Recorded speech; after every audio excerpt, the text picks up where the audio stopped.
जय शिव शंकर। भीम शंकर ज्योतिर्लिंग। यह ज्योतिर्लिंग महाराष्ट्र के पुणे के पास स्थित है। प्राचीन काल में भीम नामक एक महापराक्रमी राक्षस था। वह सदा धर्म का नाश करता और सभी प्राणियों को दुख देता। वह कुंभकर्ण और करकटी का बेटा थे। वह करकटी से पूछता है एक दिन कि मेरे पिता को किसने मारा। तो करकटी ने उसे बताया कि श्री राम ने तुम्हारे पिता को मारा। उसे बहुत क्रोध आया और उसने हजारों वर्षों तक ब्रह्मा जी की कठोर तपस्या की। उसकी तपस्या से प्रसन्न होकर ब्रह्मा जी ने उसे वर मांगने को कहा। भीम बोला, हे कमलासन, यदि आप प्रसन्न हैं तो मुझे ऐसा बल दीजिए जिसकी कहीं कोई तुलना ही ना हो। ब्रह्मा जी ने तथास्तु कहा। अब वह देवताओं पर विजय हासिल करने इंद्र नगरी पहुंच गया और समस्त देवताओं को पराजित कर वह पृथ्वी पर आ गया। पृथ्वी पर काम रूप देश के राजा सुदक्षिण को वह जीतने के लिए गया और शिव भक्त सुदक्षिण उससे हार गया। सुदक्षिण को भीम ने कारागार में बंद कर दिया। वहां वो पार्थिव शिवलिंग बनाकर भगवान शिव का ध्यान और पूजन कर पंचाक्षर मंत्र के जप में अपना समय व्यतीत करने लगा। इधर दुष्ट भीम अपनी विशाल सेना के साथ समस्त पृथ्वी पर अपना वंश जमाने लगा। वह वेदों और शास्त्रों से वर्णित धर्म का लोप करने लगा। तब समस्त देवता और ऋषिगण भगवान शिव की शरण में पहुंचे और उन्हें प्रणाम करके स्तुति करने लगे।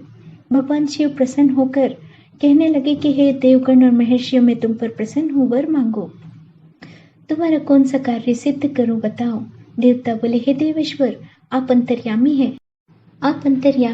आपसे कुछ भी अज्ञात नहीं है। हे प्रभु, कुंभकर्ण से उत्पन्न करकटी का बलवान पुत्र राक्षस भीम ब्रह्मा जी से वर पाकर समस्त संसार को पीड़ा दे रहा है।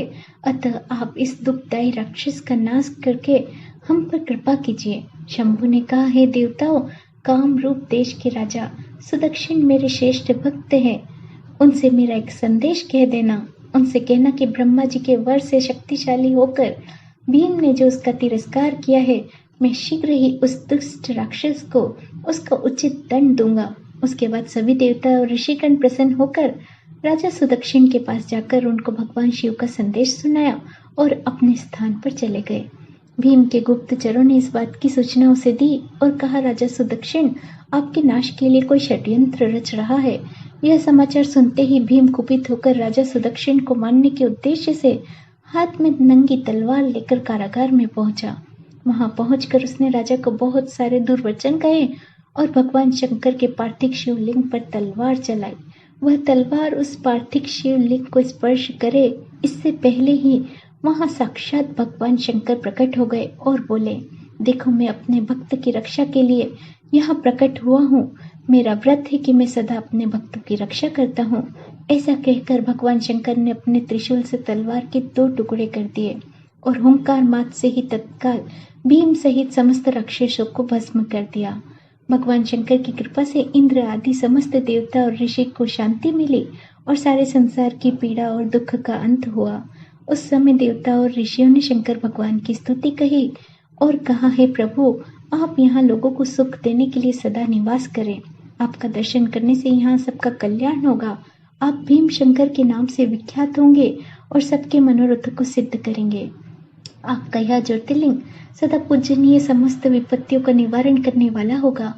उनकी इस प्रकार प्रार्थना करने पर लोक हितकारी एवं भक्त वत्सल भगवान शिव प्रसन्नता पूर्वक वहीं स्थित हो गए। जय शिव शंकर।